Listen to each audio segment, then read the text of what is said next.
మన ప్రభువును రక్షకుడైన యేసుక్రీస్తు నామములో మీ అందరికీ శుభములు తెలియచేస్తూ ఉన్నాను. ప్రియులారా, దేవుని వాక్యమును ధ్యానిందాము. మత్తయి సువార్త 25వ అధ్యాయము 34వ వచనం. అప్పుడు రాజు తన కుడివైపున ఉన్న వారిని చూసి, నా తండ్రి చేత ఆశీర్వదింపబడిన వారలారా, రండి, లోకము పుట్టినది మొదలుకొని మీ కొరకు సిద్ధపరచబడిన రాజ్యమును స్వతంత్రించుకొనుడి. నేను ఆకలిగొంటిని, మీరు నాకు భోజనం పెట్టితిరి. దప్పిగొంటిని, నాకు దాహమిచ్చితిరి. పరదేశినయుంటిని, నన్ను చేర్చుకొంటిరి. ప్రియులారా, పరిశుద్ధాత్మదేవుడి దినాన మనతో మాట్లాడుచున్న మాట ఏమనగా, యేసుక్రీస్తు ప్రభువారు శరీరధారిగా ఉన్న దినాల్లో బోధిస్తూ ఉన్నారు. ఆయన బోధలో పరలోక రాజ్యం గురించి కొన్ని విషయాలు బోధిస్తూ ఉండగా, ఆ రాజ్యానికి చేరాలంటే ఎటువంటి జీవితాన్ని కలిగి ఉండాలి, ఎటువంటి మార్గములో నడవాలి అని ఆయన బోధిస్తూ అన్నారు.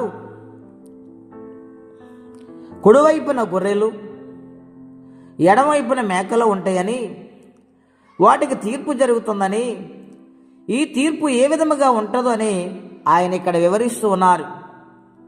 నా నామమును ఎరిగి భూలోకములో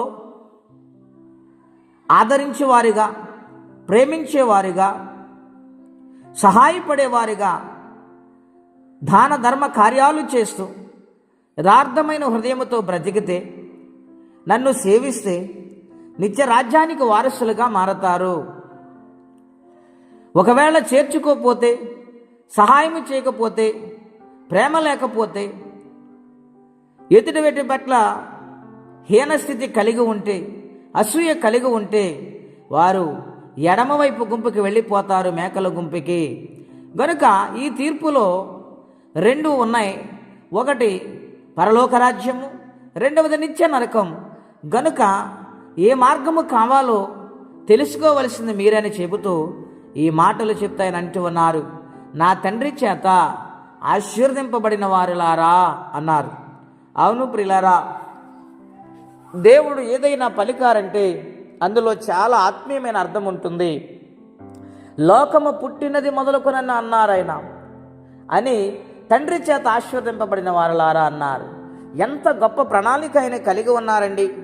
ఒక్కసారి మనం ఆలోచన చేయాలని ప్రభు పేట మీకు మనవి చేయుచు ఉన్నాను. ప్రియులారా, గమనిస్తూ ఉన్నారా? తండ్రి చేత ఆశీర్వదింపబడిన వారు కుడివైపున ఉన్నారు. వారి యొక్క జీవితాల్లో శ్రేష్టమైన కార్యాలు ఉన్నవి. ఆకలేసినప్పుడు అన్నం పెట్టడం, దీనులకు చేయి చాపడం, వస్త్రహీనులకు వస్త్రములు ఇవ్వటం, దప్పిగొన్న వారికి దాహం తీర్చటం, ఇలా ఎన్నెన్నో కార్యాలు ఇక్కడ వ్రాసి ఉన్నాయి. ఇవన్నీ చేస్తూ వారి భక్తి జీవితంలో యథార్థంగా దేవునికి లోబడి బ్రతుకుతున్నారు గనుక, దేవుని మాట ప్రకారం జీవిస్తున్నారు గనుక వారికి నిత్య రాజ్యము ఖచ్చితంగా అనుగ్రహిస్తారని దేవుడు మాట్లాడుచూ ఉన్నారు. గనుక దేవుని పిల్లలారా, ఈ భూలోకములోనే మన మనస్సును బట్టి, మన ఆలోచనను బట్టి, మన భక్తిని బట్టి మనకి తీర్పు జరుగుతుంది. ఒకవేళ ఇంతవరకు లోకరీతిగా బ్రతికారేమో, ఇప్పుడు దైవరీతిగా బ్రతకటానికి ఆత్మ సంబంధమైన కార్యాలు తెలుసుకొని చేసి దేవుని కొరకు జీవించేవారిగా మారితే నిత్యముగా దేవుని రాజ్యము దొరుకుతుంది. ఆయనకు లోబడి జీవించాలండి. అటువంటి జీవితం కలిగినప్పుడు దేవుడు ఖచ్చితంగా కార్యాన్ని చేస్తారు. అటువంటి దీవెన ప్రతి ఒక్కరు పొందుకోవాలని కోరుకుంటూ ఈ మాటలు నేను ముగిస్తూ ఉన్నాను. దేవుడు దీవించునుగాక. ప్రార్థన. పరిశుద్ధుడైన మా తండ్రి, ఘనమైన మీ నామం కొరకై స్తోత్రములు. నా తండ్రి చేత ఆశీర్వదింపబడిన వారలారా, లోకము పుట్టినది మొదలుకొని మీకోసము రాజ్యము సిద్ధపరిచాను. ఆ రాజ్యము కొరకు మీరు క్షేమంగా రండని కుడివైపునున్న వారిని పిలుస్తావు నాయనా. ఎంత గొప్ప దేవుడు, ఎంత ప్రేమమయుడు నాయనా.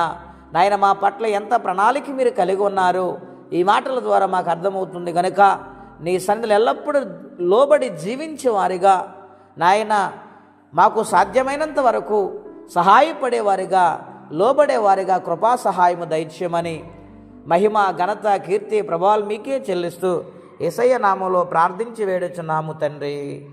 ఆమేన్. దేవుడు దీవించునుగాక. ఆమేన్.